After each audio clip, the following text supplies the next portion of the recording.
another day, another banger. Today we're diving into the Accountant movies, an action-packed duology filled with twists, high-stakes drama, and moments that will keep you hooked from start to finish. These films bring the perfect mix of suspense and intensity that you won't want to miss. So without further ado, sit back, relax, and as always, enjoy the video.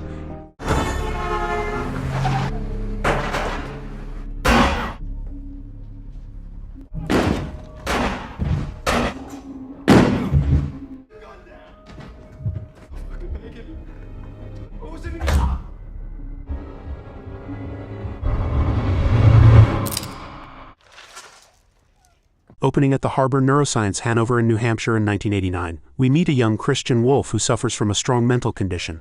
His parents ask the institution's director for help, and he explains that the young boy stimulates his mind by rocking back and forth and does have a sensitivity to lights, fabric, and even sound. Other children there struggle, and it would appear Christian's only friend is his little brother. The father, a man of discipline and from the military, says that if his son has sensitivity to lights and sounds, then the only way to fix it is by conditioning him to it. The other little girl there helps Christian find a piece missing from his puzzle, and it is completed. In Plainfield, Illinois, 20 miles south of Chicago in the present day, Christian works as an accountant. The hell with it. Do you like it? No, not particularly, but do you ever sell one? It's now and again. What room do you use in your house when you make those? TV at the kitchen table. IRS code allows us to deduct from your workspace relative to your overall home. How big is your dining room? Approximately 200, make it 300 square feet.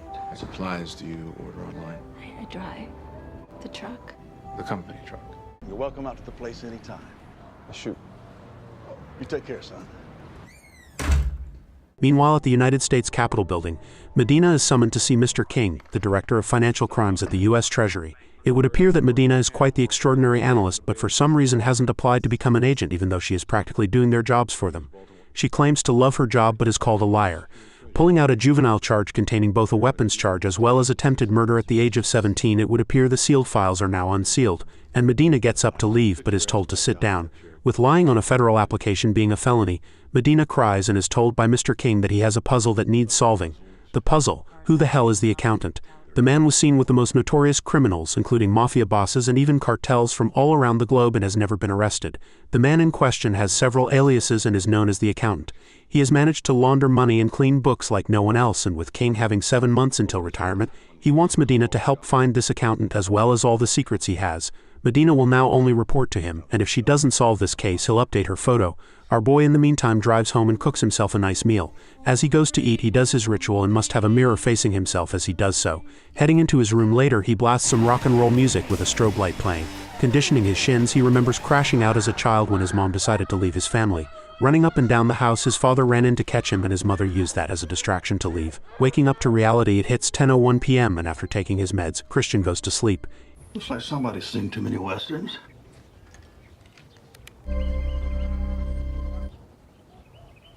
A mile out on my best day. Holy shit. The next morning, he heads to his storage container, and you're going to love this. Inside, he has a caravan equipped with weaponry to take out an army. Also having cash and multiple passports, it's time we take a look at the artwork he has acquired. The first one is The Woman with a Parasol and Small Child on a Sunlit Hillside by Pierre-Auguste Renoir, worth around $90 million.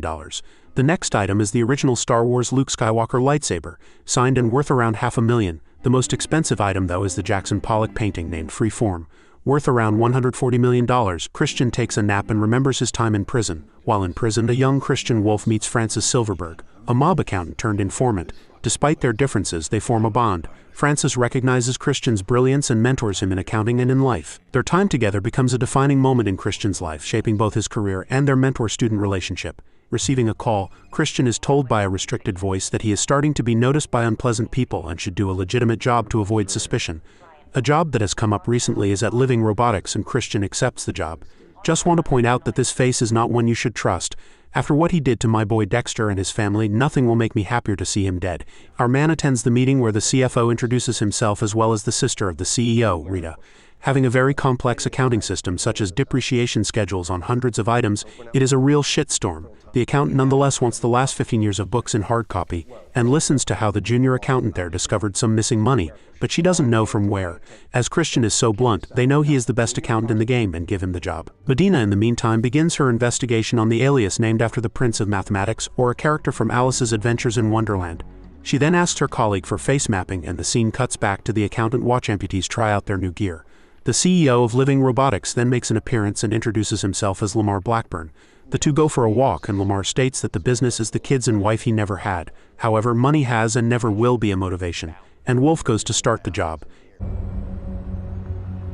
Son of a bitch. Bloody hell. Excuse me? Simon Dewey. Do you know who the fuck I am? CEO, Dewey Capital. Oh, fucking amazing. That gun makes you a big man, does it? Come on. We have a client, and you're shorting their stock simultaneously. The resulting decline in the stock price, it's made you your millions, but it's been at my client's expense. You'll stop now, correct? Look, genius. We hold short positions on dozens of companies. You're just gonna have to stop shorting them all. Your own way. Simon, we good? Boy, Simon, proud of you. Back at Living Robotics, Christian gets into his office to find a sleeping woman there. Making some noise to wake her up, it doesn't work, and she gets up. Introducing herself as Dana Cummings, the one who originally found the problem, she categorized all the files he requested, which took her all night. The two have an awkward conversation with one another, and Christian really needs help in talking to people. Being quite blunt and awkward, she leaves. Medina, in the meantime, attends Director King's speech on a massive bust he and his team just achieved. Medina's phone then buzzes, and she answers her contact in the Department of Homeland Security. It seems they have a possible match on the man who brutally murdered 2 Italian enforcers before going inside and killing another 7 men using their own weapons, except for one who was kicked in the head just once. There was also a buggy audio file from the boss before his death, and Medina asks for a copy once lunchtime comes. Christian goes to eat, and Dana watches him. She begins asking him questions about life and what got him into accounting, and our boy has no idea how to talk to women. Getting annoyed when she decides to sit next to him, Dana explains that she wanted to follow a career into art, but her dad pushed her towards accounting to make the conversation easier. Christian decides to play the comedian. University of Chicago, where fun goes to die. Why does fun go to die? No, it's just an expression. I'm joking. Now it's time to get to work. The accountant rolls up his sleeves, blows into his hands, and starts looking through the books. Clearly showing off his brilliance, he begins writing on the board behind him and going through the books year after year. Needing more room and utilizing the glass around him, Christian works and works until the whole room is a complete mess of perfection, if that makes any sense. Working through the night, Medina is also a workaholic and attempts to isolate the voices to hear it clearer. Putting it through a program, she listens, but it's too scrambled. Once the voice is isolated, she decides to play it on her loudspeaker and hears the accountant singing Tuesday, Wednesday, and Thursday. In the morning, Dana walks into the office and Christian shows her his work and has discovered the problem. In 4 consecutive years there was a leak, and this caused a mismatch in the books. The department that caused the leak was a department that makes electronic assemblies for the consumer division. Wolf believes the department is bogus, as the numbers coming out of that division always had a 3 after the first number, indicating it was being forged. The best part is they are routing the money to a company that doesn't exist, and yet profits go up and they continue going up, which doesn't make sense. As where is the money coming from? Rita then joins the conversation and is alerted to the findings and the money being stolen. 61,679,000. Still needing to identify who stole the money, Rita wants the report once it's done. The CFO, in the meantime, is just kicking back at home when he discovers Brax in his house.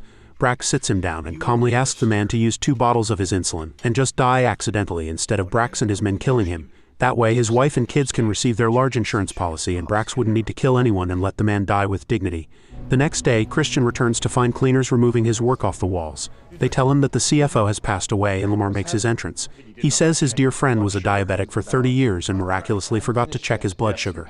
Saying that his friend died from the guilt of the stolen money, Christian needs to move on, and Lamar blames them both for the death of his friend. Now comes another problem. Christian's special mind needs to complete what he starts.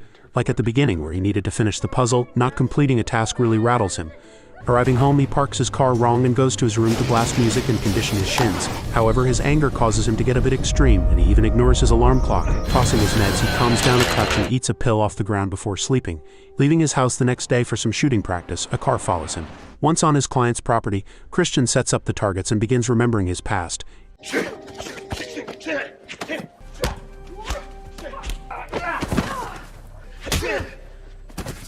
Enough. They're not done. Keep going. Aggression correctly channeled overcomes a lot of flaws. It's my job to know my son's limitations. Do your job. On your feet. Papa. The car following Wolf earlier also arrives at the client's property, and the goons inside threaten the old couple to call the bookkeeper inside. Christian! Again. No, please! Leave me! Around back. Let's go. Let's go. Come on, drive!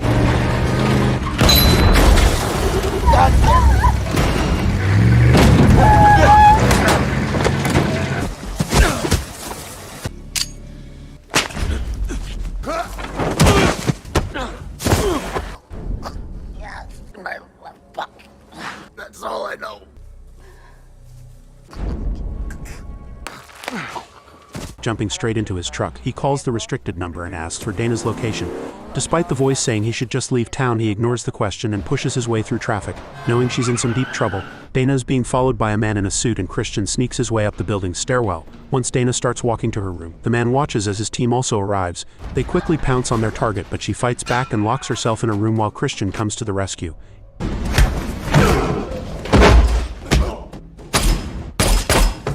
With Dana attempting to defend herself as much as she can, the accountant makes his way in and brutally shows he is the superior fighter and killer. Brax is immediately called and told the client isn't happy as his whole team was wiped out by some shitty accountant. Christian in the meantime explains to Dana that the people behind this were attempting to put the $60 million back, and Dana just stops for a second when she sees expensive paintings inside the trailer. Realizing this man is no simple accountant, he tells her to back off and stop asking him questions. She gets enraged though and stops talking when she sees one of the greatest paintings in the world. Medina in the meantime looks through Gambino's associates when the FBI call her and say the man on the audio file was singing a nursery rhyme. However, the repetitiveness and no change in tone or pitch indicates the person singing usually has massive childhood trauma or a variation of syndromes. Going through the aliases once again, Medina discovers that the names listed have autism or Asperger's syndrome. The duo in the meantime arrive at a temporary hotel and need to figure out why the people behind the theft were trying to put the money back. Medina simultaneously uses an analyst to cross-reference what she knows about the accountant through the US database but comes up with nothing. Instead, she asks him to check the names of the most famous 100 mathematicians and see if any of their names can be rearranged as an anagram. Back with the awkward two, Christian reveals his paintings are real, and Dana thanks him for helping her and asks him to sit beside her. Once he does, she asks how he knew how to fight so well, and he mentions his childhood and how it was a brutal upbringing. Christian decides to open up and confesses that he has high-functioning autism and doesn't get along with people even though he wants to. Dana finds this quite attractive and unique. I mean, what's not to like? The man is Batman, has money like Batman, and is good with numbers like Batman, so she decides to move in until Christian gets an idea. The fraudulent financial manipulation had been used to inflate the company's value, and putting the money back was a calculated move to cover their tracks and quietly shut down the problem before it became public or attracted legal trouble. The restricted voice calls once again and wants Christian to leave the girl and disappear as she fears for him. He refuses and heads to Rita's house and sees Brax crossing the street. Staring at him and walking from across the street, shit gets intense.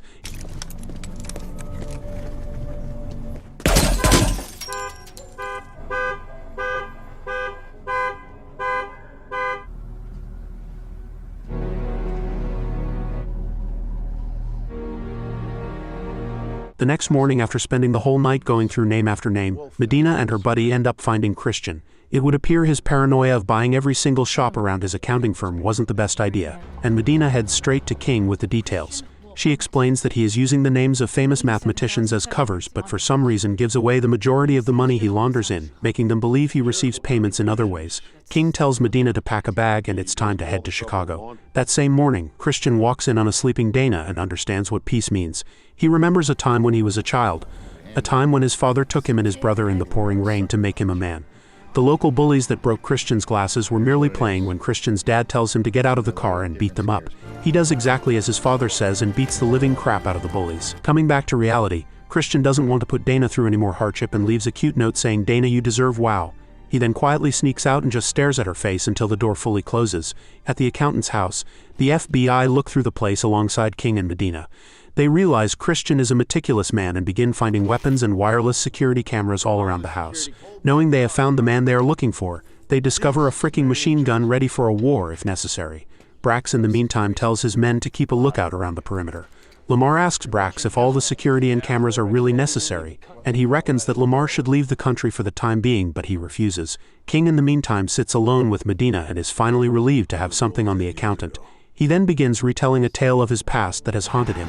He was there right at the beginning, the first time the accountant massacred an entire syndicate. Believing they must have taken something from him or harmed him in an irreparable way, the death that followed was nothing short of brutal, calculated revenge. The entire mob was beaten to death, and the accountant even managed to hold King at gunpoint. But instead of killing him, Christian asked if King was a good father. When King admitted he was a bad man but a good dad, the accountant spared his life. The story actually started earlier with a mob accountant turned informant named Francis. Targeted by the crime family, King made a mistake by allowing Francis to leave prison, which left him exposed. He was captured, tortured, and killed by that crime family. King then volunteered to stake out their place, hoping to find evidence to charge them for Francis's murder. That's when the accountant appeared and wiped them out. From that day, King's life changed. Just as he was about to quit, the accountant's voice tipped him off about a major shipment. 3 months later, 3 tons of cartel cocaine were intercepted, thanks to the accountant's information. King figured out that the accountant had been Francis' cellmate and escaped prison to avenge his friend's death. But with Christian's military records redacted after being transferred from war back to D.C., the only documents left under his name were criminal ones. One record showed that during his mother's funeral, Christian started a fight that put 6 people in hospital. When someone pulled a gun, his father jumped in the way and took the bullet. The report only listed Christian as Soldier 1, and even his father's name was an alias, just as Christian Wolf is an alias. King tells Medina he is sharing this because when he retires, he wants her to be the one to answer the call when that mysterious voice rings. Medina refuses, calling the accountant a scumbag killer. King insists it's more complicated than that when suddenly the phone rings. Medina answers, and the voice on the other end tells her to write down 2 words: living robotics. Once night hits, the entire team just wait at Lamar's mansion until they hear a gunshot. The accountant has made his appearance and takes up a sniper's position. The whole hit squad goes into tactical mode and are genuinely shitting it. Christian then begins his assault.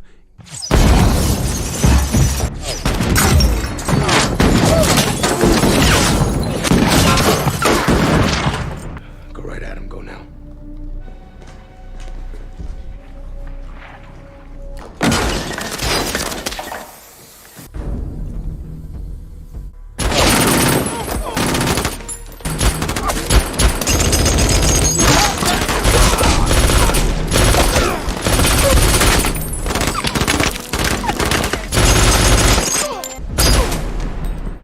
Are they dead? Are they dead? Answer me. Okay, he's on the roof. Stop foaming up. Let's move.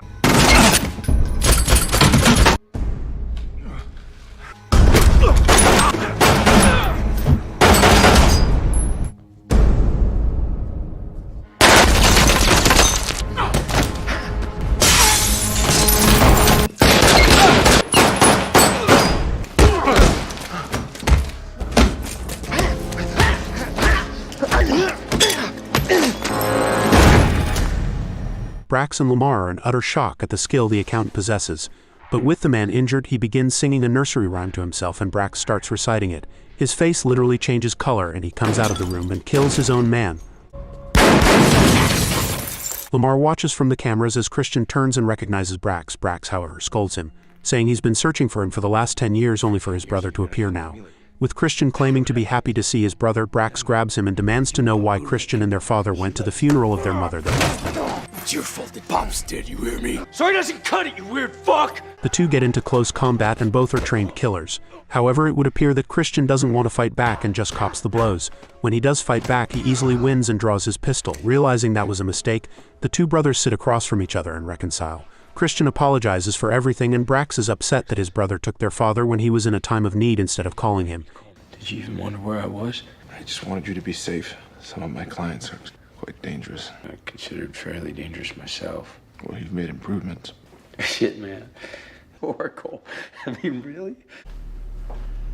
Living Robotics' public offering would have been worth billions. Men, women, children, I give them hope. Do you even know what that's like? Sorry. I missed you. Missed you too, Braxton. Missed you too because I love you. Maybe I could see you in a week. How will I find you? You won't. I'll find you. The following morning, multiple directors speak out on the deaths of Lamar and his sister Rita. Medina is called to the stand as the lead investigator on the matter and gives a confident testimony. She mentions she can't take credit for the finding and says the team all played a part. Back at Harbor Neuroscience in Hanover, New Hampshire, the professor speaks to parents who don't know what to do for their challenged son.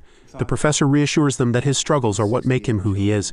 Their intelligence is off the charts, and while all children are different, if you hold the standards low for someone, that's all they'll ever become. Their son walks around the center and opens a door to find a woman there unable to talk. Her name is Justine, and she is the same young girl from 1989 who helped Christian complete his puzzle. It is then revealed that Justine is the professor's daughter and now communicates only through a synthesized voice. This is the same voice that has been helping the accountant all along. The first movie comes to a beautiful ending when Dana gets a package at her house. Upon opening it, she sees a painting of dogs playing poker. However, she realizes it's just a cover and sees that Christian has given her a gift more valuable than her entire block. The painting she once saw was now hers, and with that, the accountant drives off with his trailer, heading toward his next adventure. The accountant too opens with a group of criminals watching a woman named Anais enter a bar. As she walks in, they notify their boss, Burke. He explains that Ray King, a former Treasury FinCEN director, is about to meet someone to hand over important information, and orders that both Ray and Anais must be eliminated. Outside, Burke's enforcers, including Cobb, quickly leave their cars and head toward the bar. Inside, Ray meets Anais, who works as a bounty hunter. He tells her that he once led investigations into financial crimes and is now trying to locate a family shown in a photograph. The job was given to him by the father of someone in the picture. When Anais sees the photo, she responds that she is a killer, not someone who saves others. At that moment, Ray notices Burke's men gathering outside. Realizing the danger, he urges Anais to flee while he draws their attention. To me, when they do, get out of here.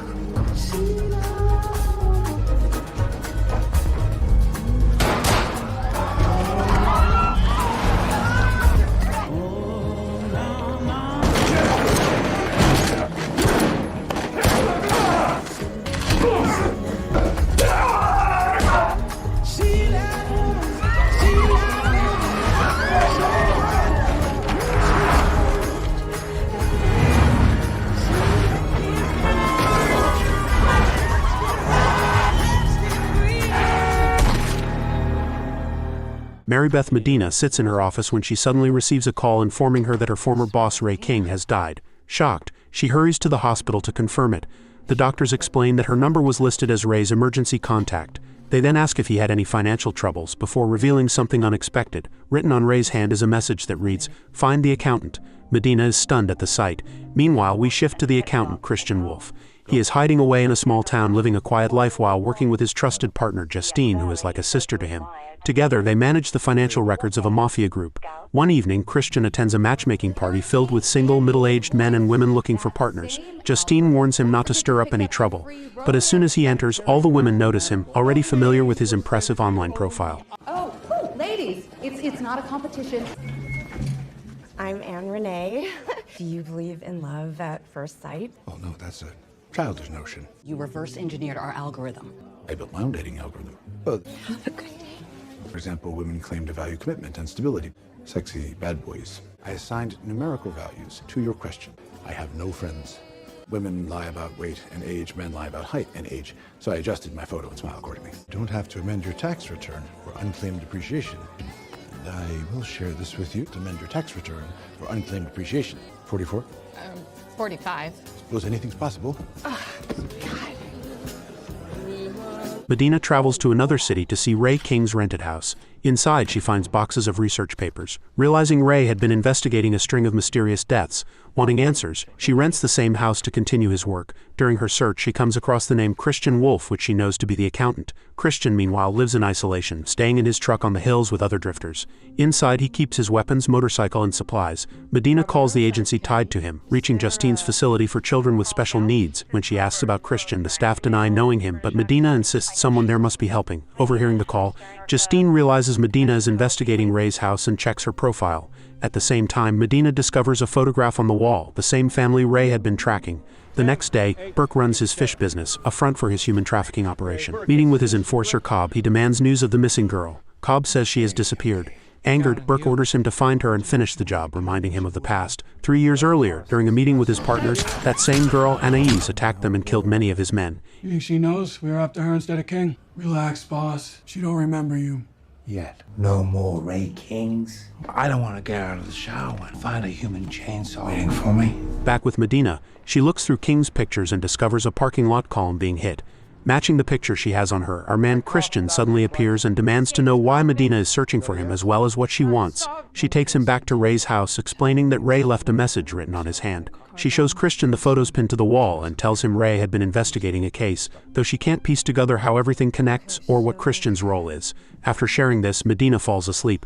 By morning, she wakes to find Christian has worked through the night. He has uncovered photos of dead Chilean ex-Special Forces soldiers, along with a tax return linked to Edith Sanchez. Together, they learn Edith's father, Emiliano Gonzalez, had been shot to death in Fort Worth. Christian and Medina then head to a pizza factory to question the manager Ike, since Edith once worked there. But when asked, Ike claims he can't remember her, saying too many women come through the factory each day. Ask me anything. Unit cost, payroll, promotion. $17.35, which accounts for 1,484,315 large pizzas. What's your point? It's considerably less than the aforementioned 1,484,315 large pizzas. You're fraudulently claiming more income than you're receiving in order to conceal income from another source. What is it? Is me of money laundering?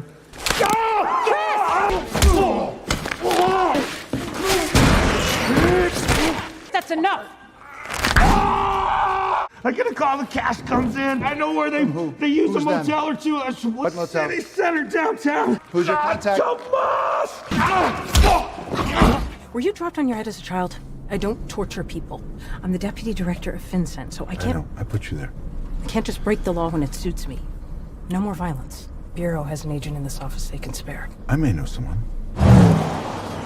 Moving to our freaking gangster, Braxton, it would appear he is in the process of taking home a corgi puppy. But the woman working there tells him he cannot collect the dog any earlier than the agreed date. Hello. Hi, Margaret. It's Braxton. Fucking stop. Okay. Fucking do it. You. 2 weeks. You know it. Come on. You got me there, Margaret. Listen, I swing on through and pick up the pup on Thursday. Fair enough. I just take that precious 2 weeks. A bond between the owner and its pup. Okay. Fuck you! You got any hobbies? You don't fish? Movies? You got a favorite? Wizard of Oz? Its real name was Terry. People, you know. He's making twice as much as we are. What do you want? I need your help. Ah, goodbye. Braxton? Unbelievable. You just... Sound angry? At me? Why? Yeah. Now, just out of the blue, you call. Hey, man, how you doing? How have you been? What do you want? Can you be in Los Angeles, California in 24 hours? I'm sorry, but... Not anything at all that would give you any idea that I would do something to hurt you? Why would you say that to me?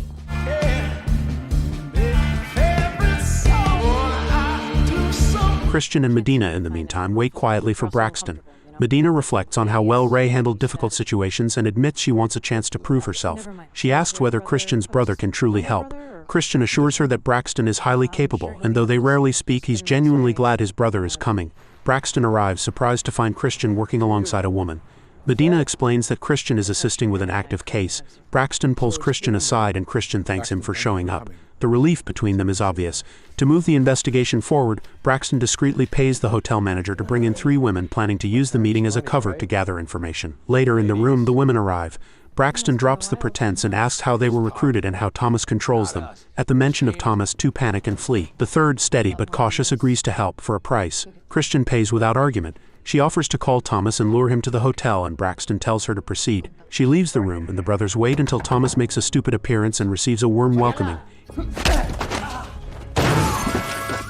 alive. Yeah. Fucking mind? No, we have no right to... I need green lights from here to Victory Boulevard. Safety home to the Airbnb. Pretty good, no? We'll eat something, or... Taco Bell. Christian, Medina, and Braxton gather at Medina's house. Christian assigns them the task of analyzing security footage connected to Ray King's death, hoping they can uncover details everyone else has missed. Medina doubts the effort, reminding them that Ray had been the best agent on their FBI team. If he couldn't find anything, she doesn't believe anyone else can. Listening in, Justine takes Medina's words as a challenge. She immediately activates her network of hackers, spreading them across Los Angeles security grids to search for traces of Anais. The hackers eventually uncover surveillance footage from the night of Ray's murder. In it, a woman named Pamela is seen taking a selfie, unknowingly capturing Anais in the background. They track Pamela's laptop and secretly access her files to locate the photo. Medina objects, uneasy about invading privacy and fearful they will be caught. But before Pamela notices anything, the hackers recover the image. The discovery confirms that Anais has traveled across multiple countries, targeting members of criminal organizations and leaving behind a trail of corpses. Despite finding her face again and again, no one can uncover her true identity. She exists without any official record. The team then go to study the photos of the murdered persons on the wall, and Medina believes Anais was responsible for each one until Brax opens his mouth. No, she didn't kill all those people. I'm just saying she definitely didn't kill that one or that one right there. How do you know that? Educated guess. That's all it is, really. Fuck no. Best a capital murder. I actually didn't say anything. It doesn't fucking matter if they're unsavory. Hope we get to work with each other again. Is it the man in the trunk? It is. Okay, I'm gonna do this myself. At Burke's hideout on the Mexico border, dozens of children are shown being held captive. Burke plans to sell them as part of his trafficking operation, turning lives into profit. Elsewhere, Medina interrogates Thomas, pushing him for answers. His lawyers sit close by, watching every move. Medina warns that if he refuses to cooperate, there will be severe consequences. Calm but relentless, she demands to know the identity of his boss. Thomas speaks vaguely about events from 4 or 5 years ago, and muttering fragments about an accident involving a woman who supposedly went through a windshield. Medina reminds him that if he puts everything on record and provides testimony, she'll grant him immunity in exchange for the truth, and he goes to sign it. One. Injuries? An unidentified woman. Explore the medical center's patient files. The woman at the hotel says that I don't have kids. Man, I don't think you and I are really authorities on the importance of motherly love. Hate to tell you. Are you happy, Braxton? Yeah, man, of course I'm happy. Completely alone, no friends? You ever thought about why I'm alone? Selfish, or? I want to be alone. I choose to be alone. That's Greg. What do you mean unconvincing? That's Greg. You're a cat person. Chris, is it because of you or because of me? You would come and find me soon, and then you just disappeared again. Do you not miss me because of me, or is it your condition? What are you doing? I'm applying sunscreen. Let's go get drunk. That evening, the two brothers head to a nearby club. Inside, Christian notices a young waitress named Angie. She notices him as well, and before long she walks over and begins to flirt. As you'd expect, our boy still has no idea how to talk to women, and utterly fails his mission. Brax tries educating him in the ways of the Force, and Christian decides to join the woman on the dance floor. From the side, Braxton watches with a smile, clearly happy to see his brother relax and enjoy himself. As the music plays, Christian manages to impress Angie with his quiet charm and confidence. Suddenly, a group of Angie's friends approach. Their expressions are tense and they begin threatening Christian. He quickly realizes they want to pick a fight. Calmly, he challenges them, telling them that if they have the courage, they should try. Braxton looks over at the scene with a smile. Come on now. Go, Jerry.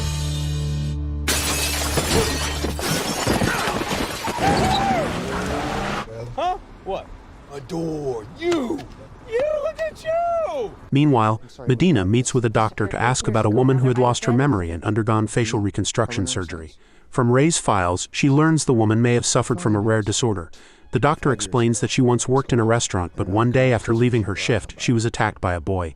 Though she fought back, he overpowered her and beat her severely. Trying to escape, she ran off but was struck by a terrible accident that damaged her brain and destroyed her face. Following the incident, she underwent plastic surgery, completely altering her appearance. Along with her new face, her memory was erased. Yet as time passed, she recovered with unnatural speed, her mind and abilities sharpening far beyond those of an ordinary person. Within days, she had grown stronger and more dangerous. Medina realizes that this woman was in fact Anais, transformed into a killer with no traceable identity. At that moment, Braxton's phone rings and Christian discovers a new contract spreading through their network, with Medina being the target without hesitation. Christian jumps on his bike and races toward her house. Justine pieces together the truth, explaining how Anais constantly reinvents herself with new faces, which is why no records exist about her anywhere. This is where shit gets interesting. Anything else? Call Mary Beth now. Hello? Drop it. Drop it.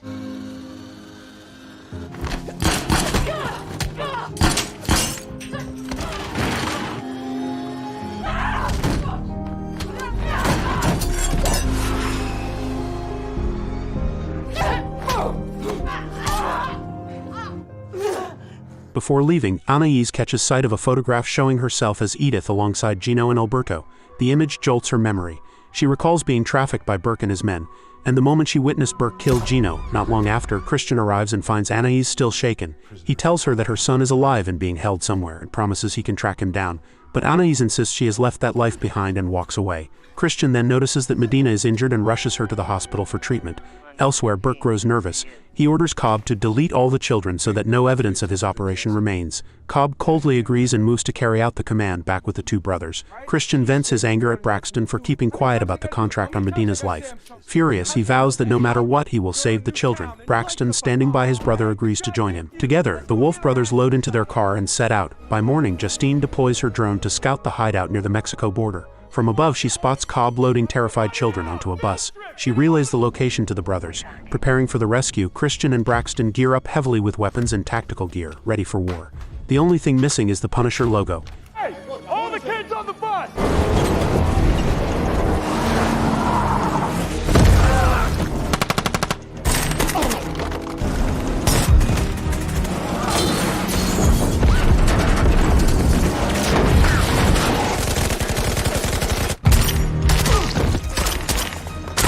Kid, where you at?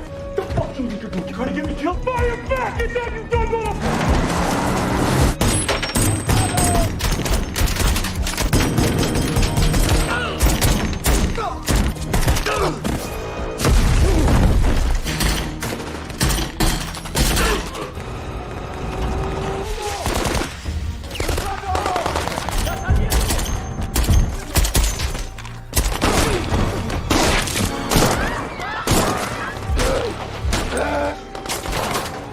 Hey, I'm good. Go. These motherfuckers go.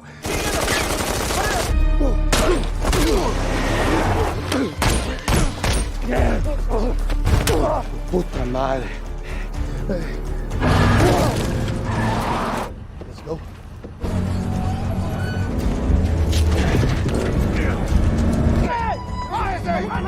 Get in the fucking hole!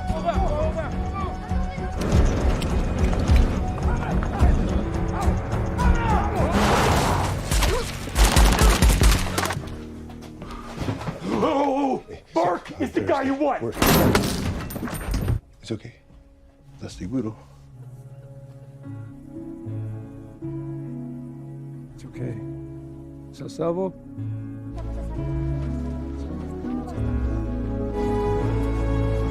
Stop the bus, man. Just... Yeah. As I suspected. Once all is done, Justine reaches out to Anais and gives her Burke's location as well as the details of the crimes he has committed. Following the lead, Anais tracks him to a foreign hideout. When Burke steps out of the shower, she's already waiting. Armed with a knife, she chases him through the house until finally striking him down, ending his life. Back home, Medina recovers from her injuries and returns to work. Burke's fishing company is the first thing to fall due to the overwhelming evidence of criminal activity hidden within. Sitting in Burke's chair, she calls Justine's center to thank her for helping save the children, adding that Ray would be proud. At Justine's facility, a safe room is prepared for Alberto, ensuring he can live comfortably alongside the other rescued children. Meanwhile, Christian and Braxton drive with Alberto to his new home. When's it my turn? 1,247. It's amazing. What are your plans after? Well, I made a reservation at an RV park. You made a reservation? I think it'll be fun. Might be fun too. And that wraps up this recap of the Accountant movies. Thanks for watching, and don't forget to check out more recaps here on the channel.